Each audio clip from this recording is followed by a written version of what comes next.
On the news, President Buhari condemns Niger attack, promises to find perpetrators.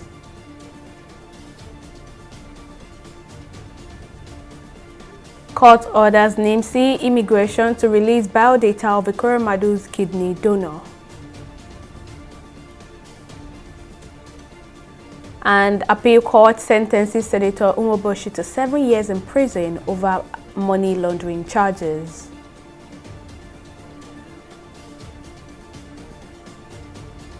Many thanks for joining us on News Now. I am Abisola Adebayo. President Muhammadu Buhari has described Thursday's attack in Shiroro local government area of Niger State as a direct assault on Nigeria, which will not go unpunished. President Buhari condemned the attack by bandits on a mining site in the state. In a statement released on Friday by Senior Special Assistant on Media and Publicity Garba Shehu, apart from the attack which reportedly left 13 policemen and civilians killed, with several missing including 4 Chinese nationals, the terrorists also ambushed a team of soldiers who responded to a distress call, killing over 30 of them. President Buhari, who described the attackers as sadists and parasites, says the perpetrators will be found and made to face justice. The Zamfara State Governor Bello Matawale lacks the power to instruct the Commissioner of Police to issue gun licenses to the public. This is according to security expert Kabir Adamu. Adamu said this while reacting to Governor Matawale's directive to residents of the state to obtain licenses for gun ownership in a bid to protect themselves from criminal elements attacking defenseless citizens of the state. Adamu maintained that the directive is a little far-fetched as well as unconstitutional, adding that it is the wrong approach to tackling the issue of insecurity bedeviling the state. Yes, on the face of it, it appears to be an act of frustration. But, you know, as an elected leader, respectable person, you don't, engage in an act that is not constitutional in an attempt to solve a problem. There are other constitutional measures that perhaps would have been more relevant. As an example, he's a member of the ruling party, engaging through the party machinery to get the president to understand the severity of their situation and perhaps accede to them to procure weapons would have been a better way to go. Again, all the senators from the state are members of the ruling party. Now, using the parliament, the federal parliament, remember that there is an ongoing, constitutional review. Using that, the parliament from Zamfara State to get them to submit either bills or whatever, asking for a change in the current constitutional provision that allows that, perhaps for me would be a better way to go than to attempt this unconstitutional means. It's very, very clear that the epicenter of banditry and the type of dastardly gunmen activities that we're seeing in northwest Nigeria is Zamfara State. So anything the governor does in an attempt to address the issue is welcome, but it must be constitutional. That's the point I'm trying to make. Meanwhile, the Nigerian Army has assured citizens that it will intensify efforts to rid the country of the insecurity challenges it currently faces. Spokesperson for Defense Headquarters Bernard Onyeko said this at the bi-weekly news conference on the operations of armed forces in Abuja. Onyeko said the troops of Operation Adinkai had intensified the tempo of the operations in the various locations across the northeast zone. He added that among other feats in the north-central zone, the troops of while on patrol at the Ude General Area in Guma local government area of Benue State also impounded trailers full of contrabands. Troops of Operation Wild Stroke on patrol at Ude General Area in Guma local government area impounded a trailer with registration number Wali 846XB along Ude Makudi Lafia Road, fully loaded with cut-to-size vandalized rail tracks and sleepers. Consequently, all the 7 persons on board the vehicles were arrested. The vehicle and the suspects were handed over to relevant authorities for further action. Belatedly, Operation Wild Stroke again arrested one Mr. Adomanu Abdulrahman Marane, a suspected gun runner who specialized in leasing of arms to kidnappers and other criminals in Taraba State. Items recovered from him include cell phones and some of 64,000 naira. Also at Zakibian, troops conducted raid operations at kidnappers' hideout in Mararaba in Ukuyong, Ishulu ward of Yukum local government area of Benue State. In the process, one Mr. Ichen Baka, age 65, and his wife Salome Baka are bandit collaborators. They normally give the bandits and kidnapped victims their house to use as hideouts. Similarly, on 24th June, troops on clearance patrol arrested 4 suspected kidnappers at Igumale, Council Ward of Ado local government area of Benue State. All arrested criminals have been handed over to the police for further necessary action. President Muhammadu Buhari has expressed appreciation to Portugal for the deployment of weapons and training of military personnel in ensuring peace in Africa. Buhari, who is currently in Portugal on state visit, expressed optimism that the state visit would further strengthen the goodwill and collaboration between Nigeria and Portugal. He explained that the establishment of a joint commission, which is one of the main priorities of his visit, would further promote the full realization of the objectives of bilateral relations. He added that this would also achieve concrete, specific and viable projects and programs for the benefit of citizens of the two countries. There will be a Nigeria-Portugal Business and Investment Forum with the participation of over 80 representatives from Nigerian public and private sector companies, agencies, and organizations. As many as 10 agreements and memorandums of understanding are being prepared for signing.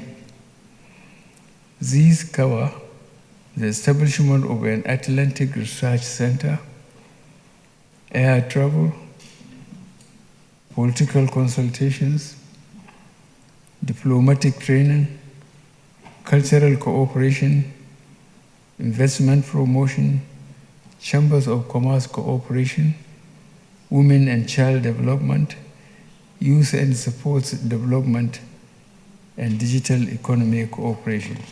We have the same positions on the international level.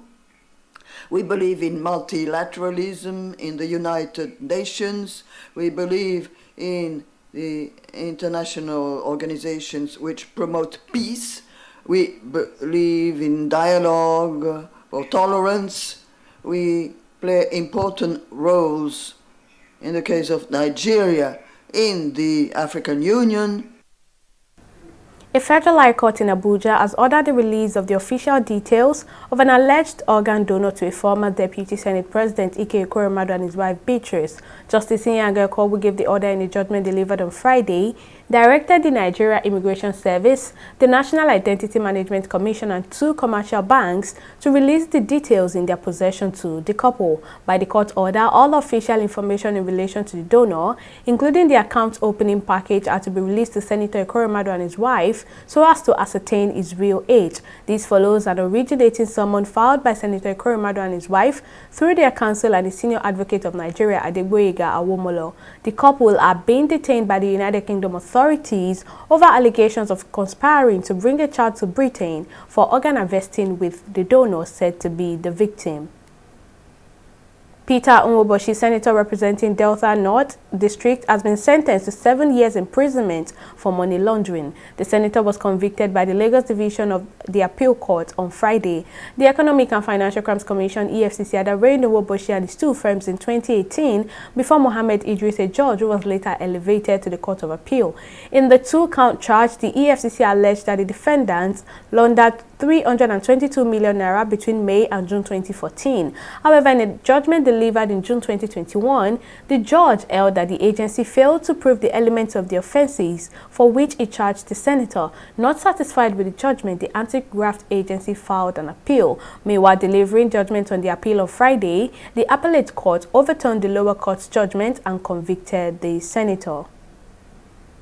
Meanwhile, against the backdrop of recently released policy document by the Lagos State Ministry of Health to allow and guide safe termination of pregnancy, civil society organizations have called on the government to dismantle existing structures which they say promote abortion and related procedures in the country. Speaking during a protest in Lagos, the conveners condemned the intention of the Lagos State government to legalize abortion, adding that making the procedure legal in the state will portend danger to women, as abortion is generally unsafe. They maintain that abortion must remain illegal and any person found guilty must serve the proposed jail term of up to 14 years as originally stipulated by the law. Having Western education on sex is not the same as what we will do in Africa. If our parents find it difficult to teach the children about sex, we should teach the children how to teach their children about sex. Sex education is done from home, and then the school only works with what the children bring from home. Lagos State government came out with a guideline for doing abortion, and we are saying that it is wrong because abortion is illegal in Nigeria. So where does the Lagos State governor direct the authority to legalize abortion in Nigeria? It is wrong. So we are protesting today and saying that life is precious. We should not kill our babies. Abortion is illegal in Nigeria. Lagos State cannot be exception. What has happened in Chrisland recently is just a tip of the iceberg to show us that there are lots of harm under the guise of teaching sexuality education to the young minds. They are being harmed, and that's why we're creating this awareness so that parents are aware and they should all stand up, go to the PTA of the different schools their children are and demand to see the textbooks that are being used to teach their children. Abortion has actually killed a lot of people. We all know that. Here in Nigeria and even overseas, a lot of children ignorantly go into abortion because of fear of the family, fear of parents, fear of the society. But here we are preaching against it. We have more of our girls out there to say no to abortion, say no to premarital sex. Our children have a very great talent and we want them to achieve that talent. The lawmaker representing Lagos East Senatorial District, Senator Tokunbo Abiru, has empowered 1,250 market women and traders with the sum of 50,000 business grants. This amounted to 62.5 million empowerment. Market leaders across the 16 local government areas and local council development areas in the district selected beneficiaries from each of the councils. Senator Abiru in his speech said he was passionate about improving the socio-economic conditions of his constituents, adding that he will not relent in his quest to ensure there is greater good to the larger people. In his remarks, Governor Sanwo-Olu said Senator Abiru has dutifully delivered the dividends of democracy in several areas and on multiple fronts, not just in the primary mandate of lawmaking, but also in terms of life-changing empowerment and endowment. All of us have been part of it. At this junction, let me appeal to all the beneficiaries to see this benefit as a public cost that they must entrusted and take care of. Spend the grants wisely and productively and utilize the tools that you've been given very, very well. Keep this stadium and the facility here, keep it at its utmost best. The agricultural equipment should also be judiciously used, bring more money to your pocket and smile to your face and to your family. I want to assure you all that I shall remain and maintain this county temple of leadership and development. I must also use this opportunity to congratulate all of us determination and passion to improve the lives of our people, particularly Lagos East Senatorial District people, and elevate the socio-economic conditions of our people, and more importantly, complement the efforts of the state government as led by Mr. Governor in improving the lives of our people. We'll take a break now, but still to come, United Nations opens probe into Ethiopia minority killings. Details of this story and more right after this break.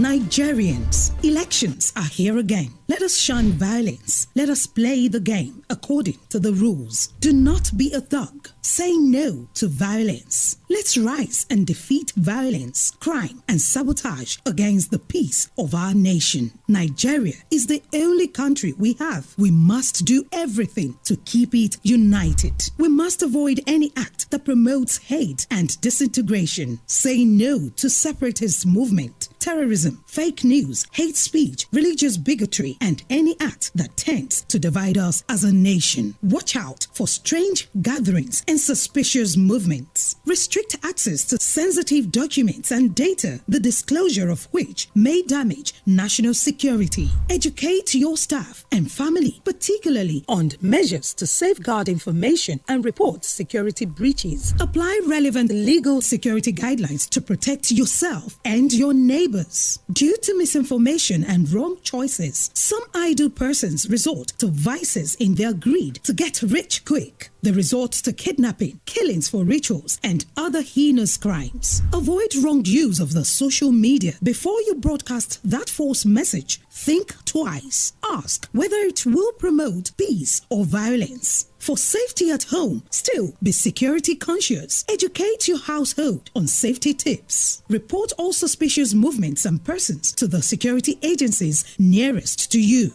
Be a good citizen. Be patriotic. To pass security information, please call 0813-222-2105, 0915-339-1309, 0908-837-3514, or send a mail to dsspr@dss.gov.ng. This message is from the Department of State Services, DSS.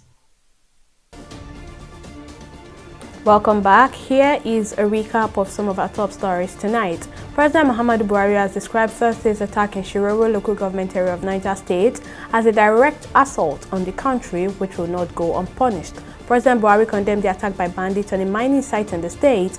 In a statement on Friday by Senior Special Assistant on Media and Publicity Garba Shehu, President Buhari, who described the attack as a sadist and parasite, says the perpetrators will be found and made to face justice. We also told you that a federal high court in Abuja has ordered the release of the official details of an alleged organ donor to former Deputy Senate President Ike Ekweremadu and his wife Beatrice.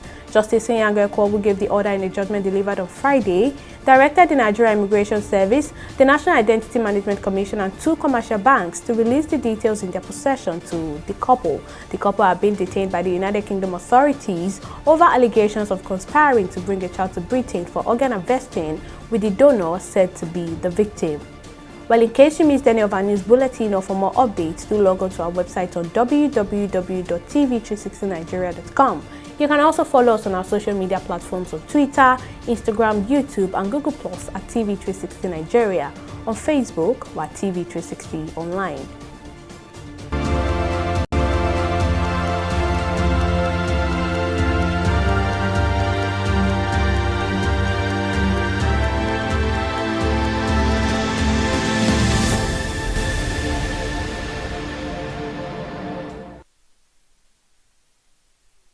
Nigeria has confirmed 332 new cases of COVID-19, with 0 fatality amid the relaxation of measures initially put in place to curb the spread of the infection. This was disclosed by the Nigeria Center for Disease Control (NCDC) on Friday via its social media handle while giving an update on the outbreak. It explains that the cases, which were confirmed between June 25 to 29, were reported in 5 states and the Federal Capital Territory. Lagos State led the infection toll with 251 cases, followed by Rivers and the FCT, among others, adding that 8 states, including Bayelsa, Ekiti, and Kaduna, recorded 0 cases within the period. Meanwhile, this brings the total number of confirmed cases in the country to 257,290. The latest figures from the United Kingdom's Office for National Statistics have shown that COVID-19 infections are on the rise across the region. An estimated 2.3 million cases have been reported. This shows an increase of 32% compared to the previous week. Authorities explain that the rise is being driven by 2 new fast-spreading subvariants of Omicron, adding that people can be infected even if they've had the infection before. It, however, says jabs are helping to protect against serious illness. Well, we'll take another break now and return with more stories in business.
Welcome back. Simisola Adigun is standing by for more details in business. Over to you.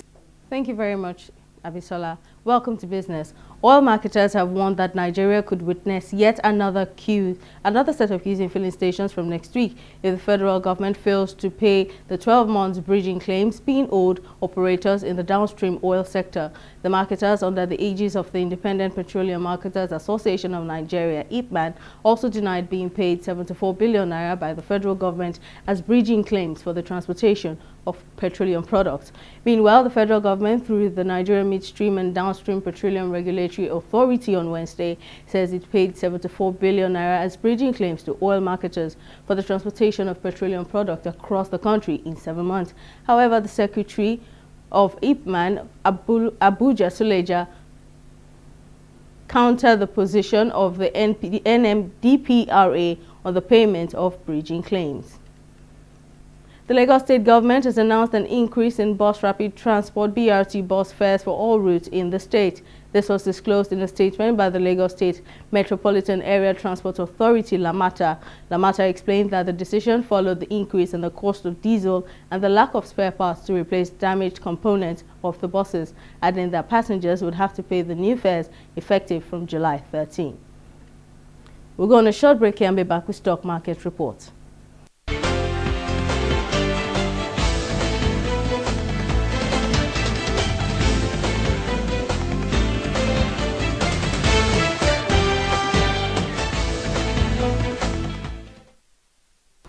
Nigeria's stock market kicks off the new month of July on a positive note with a slight appreciation of 0.02%. Today's gain was driven by bargains in banking and insurance stocks despite profit-taking in consumer goods, oil and gas and industrial stocks. As you see, the all-share index and market capitalization increased from recent lows to 51,829 basis points and 27.9 trillion naira, respectively. The Initiate PLC and Qtix take the lead in the gainers counter with 2 naira 65 kobo. Corfield Business Solutions and NACO are the least earning stocks with 9 naira. At the close of trading, 99 listed equities shared a total of 127 million volume of shares with a value of 1.707 billion naira in 3,718 deals. The second half of the year started with more volatility for global stocks on Friday amid aggressive Federal Reserve policy. So, of course, our select stocks are all in the red. Markets are looking to rebound following the worst first half for global stocks in 52 years. That's all on stock market report. Back to you, Abisola. Thank you very much, Simisola. Moving on, the United Nations says it has begun a probe into the recent mass killings of ethnic minorities in Western Ethiopia amid calls for independent investigations. According to government figures, over 330 people were killed in the attacks earlier last month in remote farming villages inhabited by the Amhara community. Authorities and survivors had blamed the attacks on the armed group called Oromo Liberation Army. However, the group dismissed the accusation. The UN would also be examining allegations of abuses in the brutal civil war in the northern region of the country. Well, it's time for entertainment report on News Now.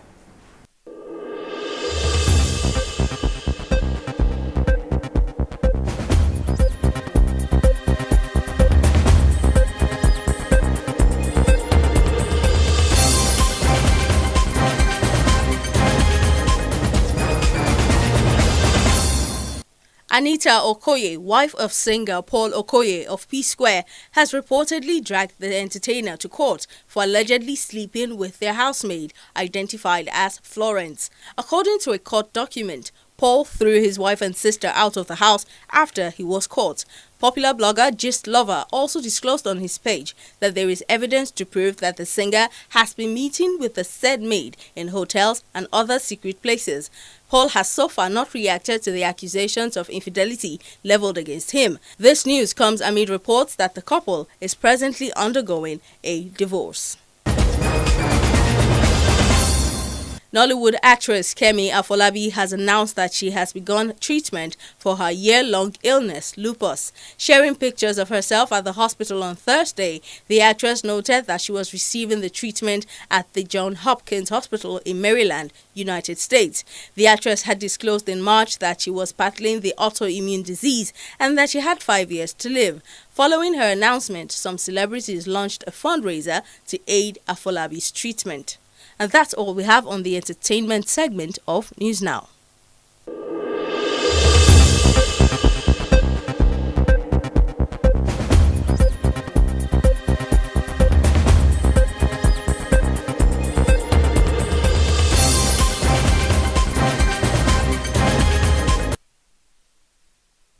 The first edition of the South-South National Chess Championship kicked off today at the Godswill Akpabio Stadium in Uyo with over 144 registered participants across the nation. The 5-day event began with an exhibition game between Grandmaster Ashim Abdurrahman and Nigeria's top young chess players. Speaking to journalists, the director of the competition, Augustine Akpemiye, says the championship is an initiative of the Nigeria Chess Federation to improve players' accuracy in the game. At the board level, we agreed that every representative from a geopolitical zone will go back to their geopolitical zone and organize at least one big tournament or a championship to develop and promote chess within their region. And this is the one for the South-South region. It's been organized to promote chess in the region and discover new talents. Although people from all over the world are allowed to take part in the event and all over Nigeria. I believe we're going to discover new talents from these events and we're going to have new champions. So it's a big event aimed at grassroots development and also aimed at promoting our already identified superstars who have the plans to become grandmasters. There is a grandmaster from Egypt here present. He's here to motivate the players and also take part in a simultaneous event and organize coaching sessions to promote our young talents. It's very good for kids to improve their cognitive skills, their neurons, many good skills for the kids to have. So maybe we should improve it their schools. So it's like in Russia, they do it as a subject in school. So that's why it's improved there. And they already know how it's beneficial for kids to have this. So I think better to improve it, to spread it via schools. Well, that's the size of our bulletin this evening. Thank you for watching.